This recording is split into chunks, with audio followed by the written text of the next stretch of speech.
అమరావతి పూర్తయి ఉంటే 2 లక్షల నుంచి 5 లక్షల కోట్ల రూపాయలు ప్రభుత్వానికి ఆస్తి మిగిలేదు. రాష్ట్ర విభజన తర్వాత 2013 భూసేకరణ చట్టం ఏం చెప్తుందంటే మీరు రిజిస్టర్ ఆఫీస్ లో నమోదైన విలువకి గ్రామీణ ప్రాంతాల్లో అయితే 4 రెట్లు, పట్టణ ప్రాంతాల్లో అయితే 2 రెట్లు అని చెప్తుంది.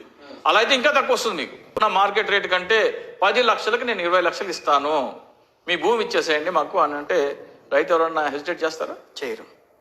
ఇచ్చారు. 34,000 ఎకరాలు అనుకుంటే 6,800 కోట్లు అవుతుంది. 6,800 కోట్లు ఆ రోజున రైతులకు ఇచ్చేసినట్టయితే రైతులకు అంగుళం భూమి కూడా ఇవ్వాల్సిన అవసరం లేదు. మొత్తం ప్రభుత్వ వాటా అయి ఉండేదని అంటారా? మొత్తం ఈ 50% ప్రభుత్వ వాటా అయ్యేది. సో దీని విలువ ఇప్పుడు రైతులకు పోను ఇచ్చిన విలువ 5 లక్షల కోట్లు అయినప్పుడు ఇది కూడా కలుపుకుంటే 10 లక్షల కోట్లు అయ్యేది. మీరు సలహా ఇస్తున్నారా? మీరు చేసింది తప్పని చెప్తున్నారా? మీరు చేసింది తప్పని చెప్తున్నా. మీరు చేసింది దగా ద్రోహం అని చెప్తున్నా.